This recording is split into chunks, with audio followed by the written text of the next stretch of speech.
പറഞ്ഞതുപോലെ തന്നെ ആദർശിനെ പോലെ തന്നെ അഭിനയം, അതുപോലെ തന്നെ തിരക്കഥ, പിന്നെ പാട്ടെഴുത്ത്, അങ്ങനെ പല വഴികളിലായി നിൽക്കുകയാണ്. ഏതൊക്കെയാണ് താല്പര്യങ്ങൾ ശരിക്കും? പാട്ടെഴുത്ത് നമുക്ക് വേറെ കാശ് കൊടുത്ത് ചെയ്യാൻ പറ്റില്ലാത്ത ഗതികേടുകൾ ചെയ്യുന്നത് മാത്രമാണ്. അല്ലാതെ അത് എന്താ പറയുക, അഭിനയം എന്ന് പറയുന്ന സിനിമയോടായിരുന്നു ഭയങ്കരമായിട്ടുള്ള ഇഷ്ടം. അപ്പോൾ ദേവദത്ത് സീരിയസ്ലി ഞാൻ സിനിമ അതിൻ്റെ അല്ലെങ്കിൽ എക്സിക്യൂഷൻ അതിൻ്റെ പിന്നണിയിലോ അല്ലെങ്കിൽ മുന്നണിയിലോ പ്രവർത്തിക്കാൻ പറ്റുമെന്ന് ഒരിക്കലും വിചാരിച്ചിട്ടുണ്ടായിരുന്ന ഒരാളല്ല.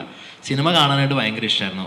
അന്ന് തൊട്ടേ, ചെറുപ്പം തൊട്ടേ അതൊരു എന്താ പറയുക ഭയങ്കര പാഷനായിരുന്നു. അതായത് ഇപ്പോൾ സ്കൂളിൽ പഠിക്കുന്ന സമയത്തും തിയേറ്ററിൽ എപ്പോഴും സിനിമയ്ക്ക് വീട്ടിൽ നിന്ന് കൊണ്ടുപോകില്ലല്ലോ. അപ്പോൾ ഫാദർ ഭയങ്കര സിനിമ എന്തൂസിയാസ്റ്റ് ആയിരുന്നു. ഞാൻ അമ്മയോട് പറയാതെ എന്നെയും കൂട്ടി സിനിമയ്ക്കൊക്കെ പോകുന്ന ഒരാളായിരുന്നു. അപ്പോൾ അത് അങ്ങനെ ഒരു ടേസ്റ്റ് ഭയങ്കരമായിട്ടുണ്ടായിരുന്നു. അല്ലാതെ സിനിമ ഉണ്ടാക്കാൻ പറ്റും, ഈ സംഭവം നമുക്ക് കാണാനല്ലാതെ നമുക്ക് ക്രിയേറ്റ് ചെയ്യാൻ പറ്റും എന്നുള്ള രീതിക്ക് ഒരിക്കലും ഒരു തോട്ട് ഉണ്ടായിട്ടുണ്ടായിരുന്നില്ല.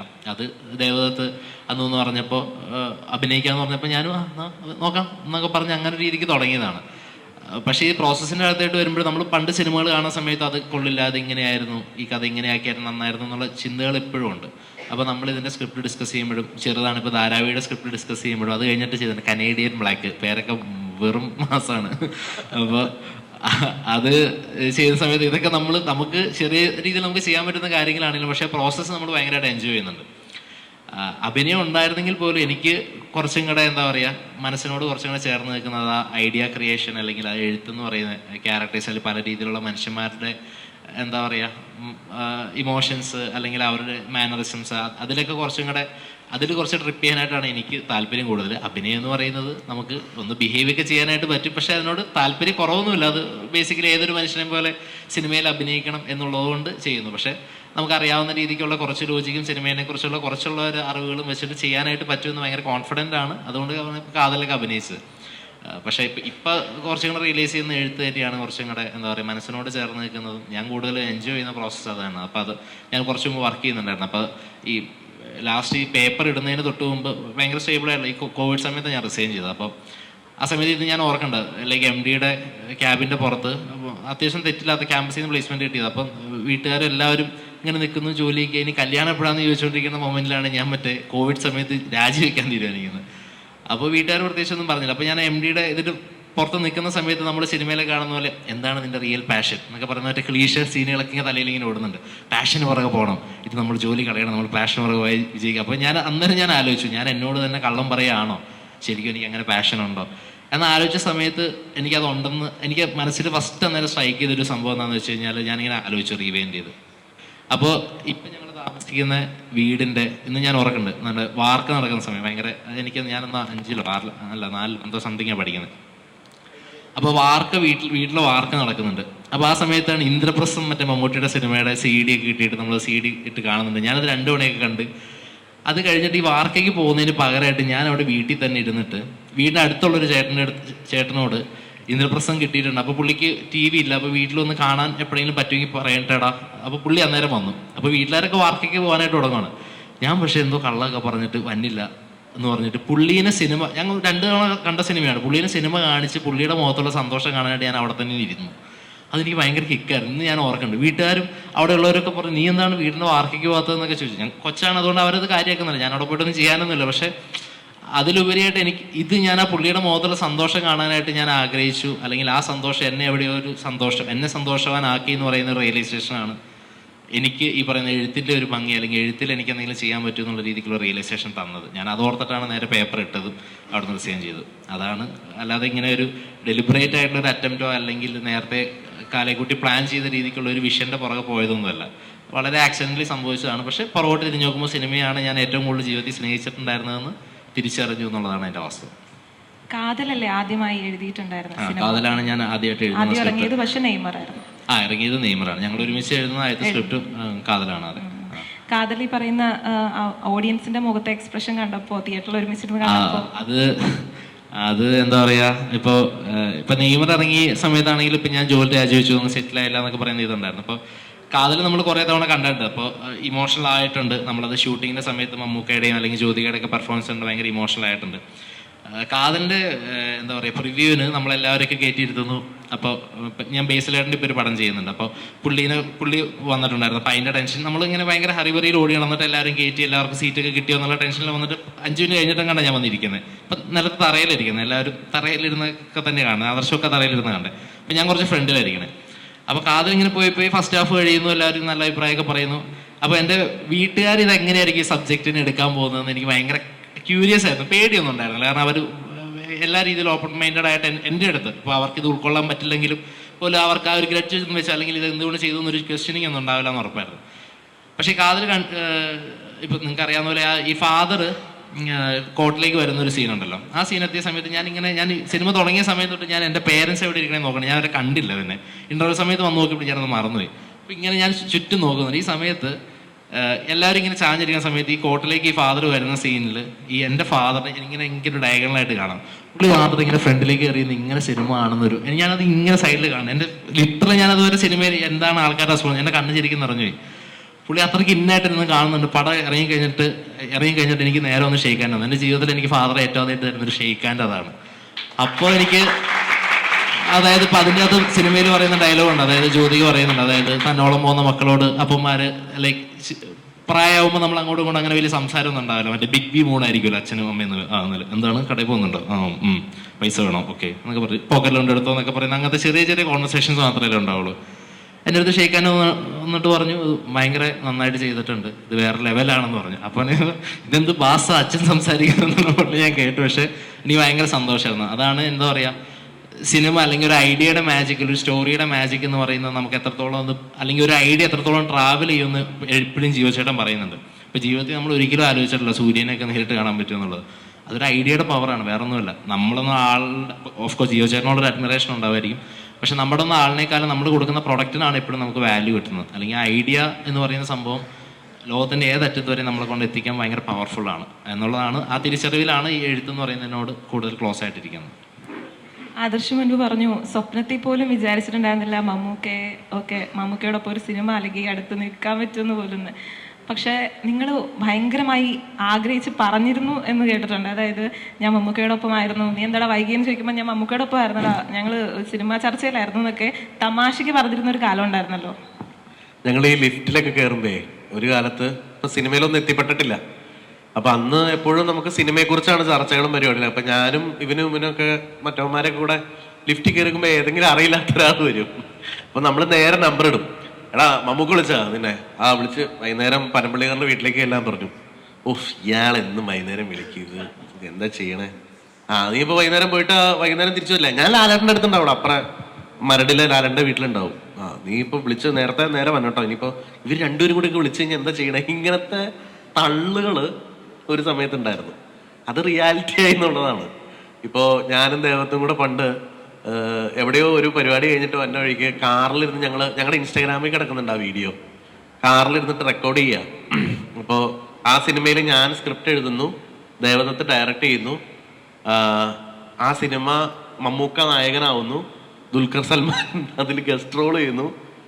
പിന്നെ എന്താണ് പ്രൊഡക്ഷൻ എന്താ വേറെ അല്ലേ, ദിലീഷ് പോത്തൻ പ്രൊഡ്യൂസ് ചെയ്യുന്നു. ഇങ്ങനെയൊക്കെ പറഞ്ഞൊരു ഭീകര ബോംബ് വീഡിയോ.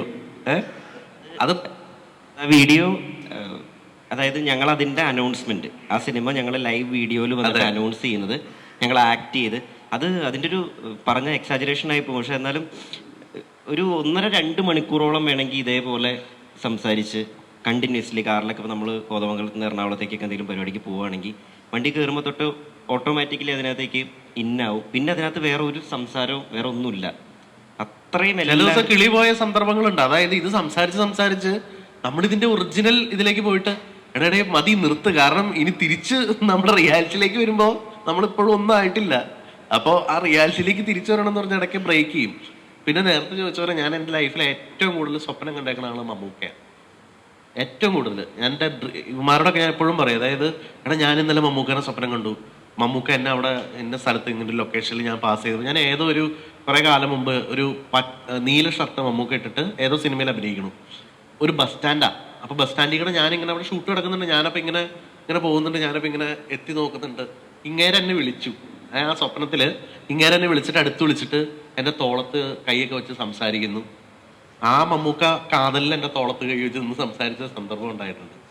അപ്പൊ അങ്ങനത്തെ കുറെ സ്വപ്നം കണ്ട് ഈ ദേജാവു എന്നൊക്കെ പറഞ്ഞ സാധനത്തിനൊക്കെ എവിടെയൊക്കെയോ സത്യം ഉണ്ടെന്ന് തോന്നിപ്പോയേ. ലൈക്ക് ഫ്രെയിം ബൈ ഫ്രെയിം അല്ലെങ്കിൽ പോലും ഞാൻ സ്വപ്നം കണ്ട ആളെ എനിക്ക് ഏറ്റവും അടുത്ത് അല്ലെങ്കിൽ എപ്പോഴും സംസാരിക്കാൻ പറ്റുന്ന അല്ലെങ്കിൽ എപ്പോഴും കയറി ചെല്ലാൻ പറ്റുന്ന ഒരു അവസ്ഥയിലേക്ക് നേരത്തെ പറഞ്ഞ പോലെ നമ്മുടെ കല നമ്മളെ കൊണ്ടുവന്ന് എത്തിച്ചു എന്ന് പറഞ്ഞാൽ വളരെയധികം സന്തോഷമുണ്ട്. ആ സ്വപ്നങ്ങളാണ്, ഈ സ്വപ്നങ്ങളിലൂടെയുള്ള ജീവിതമാണ് ഇപ്പോഴും മുന്നോട്ടേക്ക് വരുന്നത്. സ്വപ്നം മാത്രമായിരുന്നില്ല, നിങ്ങൾ അതിനനുസരിച്ചുള്ള പ്രയത്നവും കൂടി ഉണ്ടായിരുന്നു എന്നാണ് മനസ്സിലാക്കുന്നത്. ഒരു സെംബ്രേക്കിൽ ഒരു ഷോർട്ട് ഫിലിം എടുക്കാന്ന് പറയുന്നു, അത് അതിന്റെ ക്വാളിറ്റി കുറവാണെന്ന് മനസ്സിലാക്കി അതിനെ കൃത്യമായി റിമൂവ് ചെയ്യാനും മറന്നില്ല. അല്ല, ഒരുപാട് കഷ്ടപ്പെട്ടിട്ടുണ്ട്. കാരണം ഈ പറഞ്ഞ പോലെ അന്ന് ഞങ്ങൾ ഭക്ഷണം കഴിക്കാൻ ഇപ്പോൾ വീട്ടിൽ ദാരിദ്ര്യം എന്നല്ല, അല്ലാതെ നമ്മൾ വീട്ടിൽ നിന്ന് മാസം കാണിച്ച് ഇറങ്ങണം. അന്ന് ഇവന്റെ ഒരു പാഷൻ പ്ലസ് ബൈക്ക് ഉണ്ട്. അപ്പൊ ഞങ്ങൾ ആദ്യം അന്ന് ഞങ്ങൾക്ക് എറണാകുളം എന്ന് പറഞ്ഞിട്ടുണ്ടെങ്കിൽ കോതമംഗലത്ത് നിന്ന് എറണാകുളം വരിക എന്ന് പറഞ്ഞാൽ ഏതോ ഒരു രാജ്യത്ത് പോണ ഫീലാ. അപ്പൊ ഞങ്ങൾ രാവിലെ ഇറങ്ങും. ചെമ്പുമുക്കിൽ ആഹാ എന്ന് പറഞ്ഞ പടം ഡയറക്റ്റ് ചെയ്ത ബിബിൻ പോൾ സാമുൽ എന്ന് പറഞ്ഞ ചേട്ടനാണ് ഞങ്ങളുടെ എഡിറ്റർ. അപ്പൊ പുള്ളിയുടെ 7 സ്റ്റുഡിയോസിലേക്ക് ഞങ്ങൾ രാവിലെ വരും. രാവിലെ വന്ന് അവിടെ നിന്ന് തക്കിടതിരികൾ കളിച്ച് അവിടെ നിന്നൊക്കെ അവർ അഡ്ജസ്റ്റ്മെന്റിലൊക്കെ ഫുഡൊക്കെ കഴിച്ച് ഇങ്ങനെ നിൽക്കും. ഇത് കഴിഞ്ഞ് ഈ പറഞ്ഞ ധാരാവി എന്നൊക്കെ പറഞ്ഞ ഷോർട്ട് ഫിലിമിന്റെ എഡിറ്റിംഗ് പരിപാടിയാണ്. ഇത് കഴിഞ്ഞ് ഞങ്ങൾ രാത്രി തിരിച്ചു വരുമ്പോൾ മിക്ക ദിവസവും വണ്ടിയുടെ പെട്രോൾ തീർന്നു. അതായത് കോലഞ്ചേരി പുത്തൻകുരിശ് ആ ഗ്യാപ്പിലായിരിക്കും പെട്രോൾ തീരുന്നത്. ആ ഏരിയയിൽ ഒരു സ്ഥലത്ത് പെട്രോളും കിട്ടില്ല. ഇവിടുന്ന് 100 രൂപയ്ക്ക് 50 രൂപയ്ക്കും പെട്രോൾ അടിച്ചിട്ടാ പോണേ. ഈ പാഷൻ പ്ലസ് ഞങ്ങളെ തെറി വിളിച്ച് വശത്താക്കിയിട്ടുണ്ടാവും ആ ഒറ്റ കാലം കൊണ്ട്. ആ വണ്ടി പിന്നെ അവസാനം പിസ്റ്റം പിടിച്ചെന്തോ പോയത്, പെട്രോൾ ഒന്നും ചെയ്യാൻ പറ്റാതിരുന്നിട്ട്. അപ്പൊ ഒരു ദിവസം രാത്രി ഇതുപോലെ തന്നെ ഞങ്ങൾ പോവുകയാണ്. അത് ഗതികേട്, അതായത് ഇത് പരിപാടി നിർത്തിയാലോ എന്ന് വരെ തോന്നിപ്പോയ സന്ദർഭം ഉണ്ടായി. അതായത് ഈ പറഞ്ഞ സെയിം സ്പേസിൽ വെച്ചിട്ട് ഈ വണ്ടിയുടെ പെട്രോൾ തീർന്നുപോയി. ഇത് കഴിഞ്ഞിട്ട് ഞങ്ങൾ തള്ളി തള്ളി തള്ളി തള്ളി ഒരു പോയിന്റിലെത്തി. ഒരു 80 രൂപയ്ക്ക് കണ്ട് പെട്രോൾ അടിച്ച് ഈ വണ്ടി വീണ്ടും ഓടിക്കാൻ തുടങ്ങി. കുറച്ച് കഴിഞ്ഞപ്പോൾ ഈ വണ്ടി പഞ്ചറായി. അതായത് സെയിം ഡേ പഞ്ചറായി കഴിഞ്ഞിട്ട് മഴ.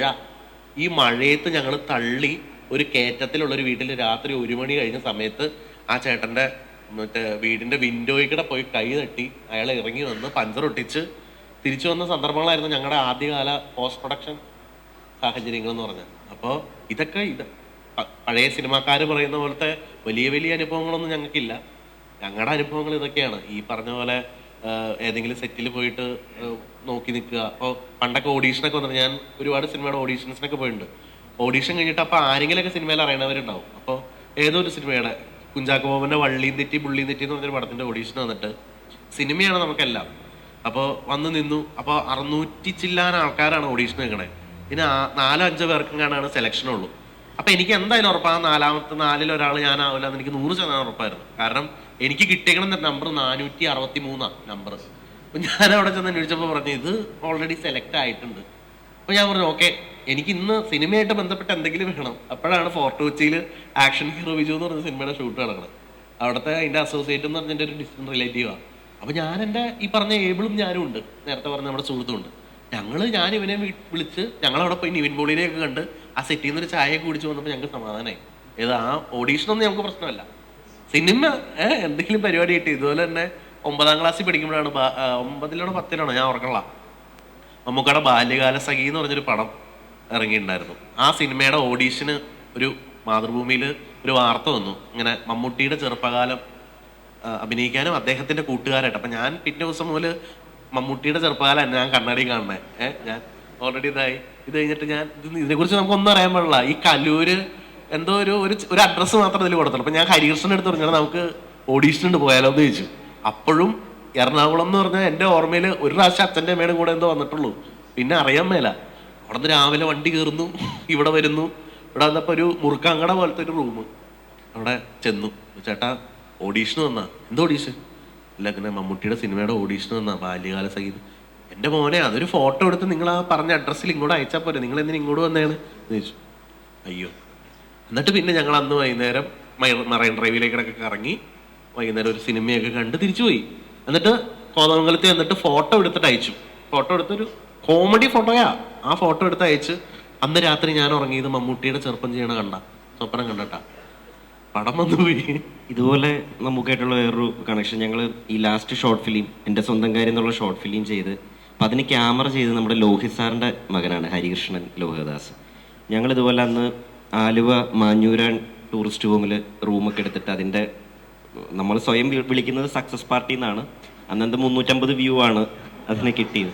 അപ്പോൾ അതിന്റെ 1000 സക്സസ് വ്യൂ ഒക്കെ അടിച്ച് ഞങ്ങൾ പിന്നെ വേറെ ലോകത്താ. 1000 വ്യൂസിനൊക്കെ സെലിബ്രേഷൻ. ഞങ്ങൾ പണ്ടൊരു ഷോർട്ട് ഫിലിം ഞാൻ ഇപ്പോഴും ഓർക്കുന്നുണ്ട്. അന്ന് ഓണം റിലീസായിട്ട് ലോഹം സിനിമയുണ്ട് ലാലേട്ടന്റെ, ഒരു പടമുണ്ട് അങ്ങനെ അങ്ങനെ വേറെ പടങ്ങൾ റിലീസാണ്. അപ്പൊ ഞങ്ങളുടെ ഷോർട്ട് ഫിലിം യൂട്യൂബിൽ ഈ ധാരാവി എന്ന് പറഞ്ഞ ഷോർട്ട് ഫിലിം യൂട്യൂബിൽ വന്ന്, അപ്പൊ ഞങ്ങള് എന്തോ ഒരു പോസ്റ്റർ ഇറക്കിയത് ഇതുപോലെ ഈ ഓണം ലോഹത്തിനും ധാരാവിക്കും ഒപ്പം എന്നൊക്കെ പറഞ്ഞിട്ട് ഞങ്ങൾ കോളേജിൽ പോസ്റ്റർ ഒട്ടിച്ചിട്ടുണ്ട്.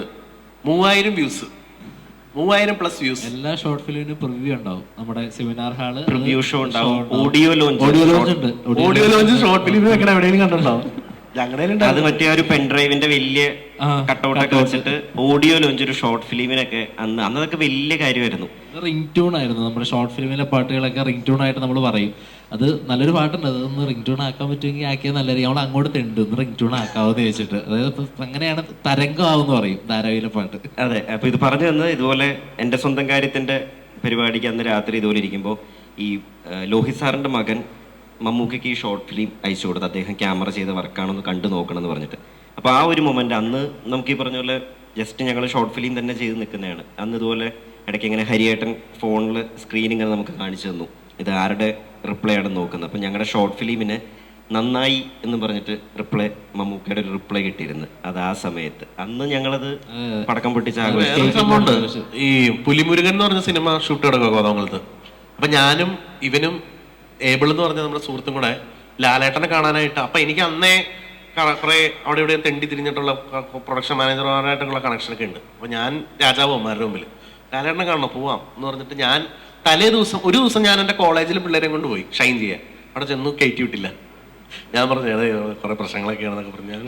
അപ്പൊ ഈ അന്ന് മിമിക്രിയൊക്കെ കാണിച്ച് ചാനൽസിലൊക്കെ അത്യാവശ്യം ആക്റ്റീവായിട്ട് നിൽക്കണ ഈ സുരാജേട്ടനെയൊക്കെ എനിക്കറിയാം. അപ്പൊ ഞാൻ സുരാജേട്ടനെ കണ്ട് കയറോഫ്ലി ഏത് ഇയാൾക്ക് എന്നെ കണ്ടാൽ മനസ്സിലാവുന്നില്ല. എനിക്ക് സുരാജാണ്, ഈ വെളിച്ചപ്പാടിനെ എല്ലാവർക്കും അറിയാം, പക്ഷെ വെളിച്ചപ്പാട് തിരിച്ചറിയില്ല എന്ന് പറഞ്ഞ കാര്യം ഞാൻ സുരാജേട്ടൻ്റെ ഒക്കെ അടുത്ത് ചെന്ന് പറയാന്നൊക്കെ പറഞ്ഞ് ഇവിടുന്ന് ചെല്ലുന്നു. എത്ര 5 കിലോമീറ്റർ മുമ്പ് അങ്ങാണ്ട് ബ്ലോക്ക് ചെയ്തേക്കുക. ടാറ്റ പറഞ്ഞ് ഞാൻ തിരിച്ചു പോന്നു. എനിക്ക് ഭയങ്കര വിഷമമായിരുന്നു. ഇത് എങ്ങനെയെങ്കിലും ലാലേട്ടനെ കണ്ടേ പറ്റൂ. അപ്പൊ ഞാൻ വൈകുന്നേരം ഉമ്മാരെ സെറ്റ് ചെയ്ത് ഇവിടുന്ന് ഞങ്ങൾ നേരെ ചെല്ലുന്നു. അവിടെ ചെല്ലുമ്പോൾ ലാലേട്ടനും കുട്ടമ്പുഴയിൽ VKJ എന്ന് പറഞ്ഞ ഹോട്ടലിൽ ലാലേട്ടനും നമ്മുടെ ലാൽ സാറും താടി വെച്ച ലാലും കൂടെ കൂട്ടിയിട്ട് നടന്നു വരുന്നുണ്ട്. അപ്പൊ ലാലേട്ടൻ ഇങ്ങനെ നടന്നു പോകുമ്പോൾ സംസാരിക്കും എന്താ മോനെ എന്നൊക്കെ പറഞ്ഞിട്ട് ഇങ്ങനെ സംസാരിച്ച് അങ്ങനെ പോകുന്നുണ്ട്. അപ്പൊ ഞാനും ഇവനും ഏബിളും കൂടെ നനഞ്ഞ നിൽക്കണം. മഴയത്ത് കാറിൽ നിന്ന് ഇറങ്ങി ഓടിയപ്പോൾ ഞങ്ങൾ നനഞ്ഞപ്പോ വിറയ്ക്കുക. അപ്പോൾ ചേട്ടാ ഞങ്ങൾ ഇങ്ങനെ ഇന്ന സ്ഥലത്തുനിന്ന്, അപ്പൊ ഈ ലാലേട്ടന്റെ മാനേജറെ കണ്ടപ്പോൾ ഞങ്ങൾ പറഞ്ഞു ഇങ്ങനെ ഇന്ന സ്ഥലത്തുനിന്ന് തന്നെയാ എന്ന് പറഞ്ഞു. അപ്പൊ എന്തോ പറഞ്ഞു സാറിന് എന്തോ പൂജ ഉണ്ടെന്നോ കഴിഞ്ഞിട്ട് പിന്നെ അന്ന് എനിക്കൊന്ന് 2 മീറ്റിംഗ് ഉണ്ട്. അതായത് സുരേഷ് ഗോപി സാറിന്റെ മകൻ അതന്നല്ല, അത് പിറ്റേ ദിവസമാണ് കഥ ഉണ്ട്, അത് തീരൂല. അത് കഴിഞ്ഞിട്ട് അന്ന് ലാൽ സാർ എന്താ എറണാകുളത്തിന് പോവാന്ന് പറഞ്ഞു. വീണ്ടും നാണം കെട്ടു. ഞാൻ വീണ്ടും ഇരുന്ന് ടച്ചിനിരുന്ന് വിളിക്കുക. അപ്പോൾ സേതു ഒടൂർ എന്ന് പറഞ്ഞ വളരെ സീനിയർ ആയിട്ടുള്ള ഒരു പ്രൊഡക്ഷൻ കൺട്രോളർ ഉണ്ട്. അപ്പൊ അങ്ങേരുടെ നമ്പർ എൻ്റെ ഒരു ടീച്ചറിന്റെ കസിനാ പുള്ളിക്കാരൻ. അങ്ങനെ കിട്ടി ഒപ്പിച്ച് ഞാൻ ഇയാളെ വിളിച്ച് ശല്യം ചെയ്യുക. അവസാനം പറഞ്ഞു മോനെ ഒരു കാര്യം ചെയ്യും, നാളെ രാവിലെ 5:30 VKG ഇന്റർനാഷണലിൽ പോയി നിന്ന ലാലേട്ടനെ കാണാം, എൻ്റെ പേര് പറഞ്ഞാൽ തീർന്നു. ഇവിടെ നിന്ന് നേരെ ചൂട്ടും കത്തിച്ച് രാവിലെ കുട്ടമ്പുഴയ്ക്ക് അവിടെ ചെല്ലുമ്പോൾ ഗോകുൽ സുരേഷ് ഉണ്ട് അവിടെ. അപ്പൊ ഈ ഗോകുലിനെ ഞാൻ ഇതുപോലെ തന്നെ ഷോർട്ട് ഫിലിം ചെയ്ത് എൻ്റെ മൈ ബെസ്റ്റ് ഫ്രണ്ട് കാണണം എന്നും പറഞ്ഞുകൊണ്ട് ഇവന് ഞാൻ ലിങ്ക് അയച്ചു കൊടുത്തപ്പോൾ ഗോകുലിനെ എന്നെ അറിയാം. ഇവനെന്നെ കണ്ടപ്പോൾ തന്നെ ഭയങ്കര ഹാപ്പി ആയിട്ട് വന്ന് മിണ്ടുന്നു. അപ്പോൾ അവനന്ന് മുത്തുഗവ് എന്ന് പറഞ്ഞ പടം തുടങ്ങാൻ നിൽക്കുമ്പോൾ ലാൽ സാറിൻ്റെ അടുത്ത് ലാലേട്ടൻ്റെ അടുത്ത് വന്ന് അനുഗ്രഹം മേടിക്കാൻ വന്ന. അപ്പം തന്നെ ഞങ്ങളുടെ ഗ്യാസ് പോയി. ഇവനൊക്കെ ഉള്ള ഇനിയിപ്പോൾ നമ്മളെങ്ങനെ ലാലേട്ടനെ കാണാനാണ്, നടക്കണ കേസല്ല എന്ന് പറഞ്ഞ് ഞങ്ങൾ ഇരിക്കുന്നു. കുറച്ച് കഴിഞ്ഞപ്പോഴത്തേക്കും ഈ പറഞ്ഞ മാനേജർ വന്നിട്ട് ലാൽ സാറെ വിളിക്കുന്നുണ്ടോ, മേലേക്ക് വിളിക്കുന്നത്. അപ്പം ഞങ്ങളിങ്ങനെ ഇരിക്കുക. അപ്പം നിങ്ങൾ വന്നില്ലേ എന്ന് പറഞ്ഞ് ഈ ഗോകുലിൻ്റെ പുറകെ ഞങ്ങളും കയറി. ഗോകുൽ കയറി ഒരു 5 മിനിറ്റ് കഴിഞ്ഞപ്പോൾ ഇറങ്ങി വന്നു. ഇനി അടുത്തത് ഞങ്ങളുടെ ഊഴ. അപ്പോൾ ഞങ്ങൾ കയറി ചെല്ലുമ്പോൾ കാണുന്ന ഒരു ജനലിൻ്റെ അങ്ങോട്ട് തിരിഞ്ഞു നിൽക്കുന്ന പുലിമുരുകൻ്റെ ഗെറ്റപ്പിനുള്ള സാക്ഷാൽ മോഹൻലാലിനെ ഞങ്ങളെ അയ്യങ്കാലങ്ങളെന്ന് ഇറക്കാൻ പറയുക. അപ്പൊ ലാലേട്ടാന്ന് വിളിക്കണോ, ലാൽ സാറേന്ന് വിളിക്കണോ, മോഹൻലാലേട്ടൻ സാറേന്നായി. ഇത് കഴിഞ്ഞ് വിളിച്ചപ്പോ എന്താ മോനെ നല്ല രസമുണ്ടല്ലോ, എന്താ മോന്റെ പേരെന്താ എന്നൊക്കെ പറഞ്ഞിട്ട് ഇങ്ങേര് സംസാരിക്കുന്നുണ്ട്. ഇത് കഴിഞ്ഞ് ആദ്യം അപ്പൊ എന്റെ ഫോണാണ് അന്ന് അടിപൊളി ഫോൺ, ആസ്യൂസിന്റെ ഒരു ഫോൺ ഇരിക്കുന്നുണ്ട്. അപ്പൊ അതിലെ ക്യാമറയാണ് ഏറ്റവും സൂപ്പർ കോതമംഗലത്തെ എന്ന് പറഞ്ഞാണ് ഞാൻ നടക്കണേ. അപ്പൊ അങ്ങനെ നിൽക്കുന്നു, ഫോട്ടോ എടുക്കാന്ന് പറഞ്ഞു. അപ്പോൾ ദേവത്തെ ആദ്യം കയറിയുന്നു. അപ്പൊ എന്താ മോനെ, അല്ല ഞങ്ങൾ 3 പേരും കൂടെ ചെന്നു. എന്താ മോനെ സിംഗിൾ ആയിട്ടുള്ള ഫോട്ടോ ഒന്നും വേണ്ട, നിങ്ങൾക്ക് ഗ്രൂപ്പായിട്ട് ഫോട്ടോ എടുക്കാൻ വന്നാണോ? സിംഗിൾ ആയിട്ട് എടുക്കാൻ ചേട്ടാ, ഓക്കെ.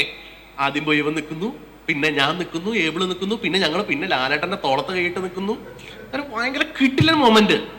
മക്കളുടെ വീട് എവിടെയാ? കോതമംഗലത്താണല്ലേ? Okay okay. ഞാൻ അപ്പൊ ചേട്ടാ ഷൂട്ടുണ്ടോ? ഇന്നത്തെ പോലെ ഇന്ന് ഷൂട്ടില്ലേ ലാലേട്ടാ?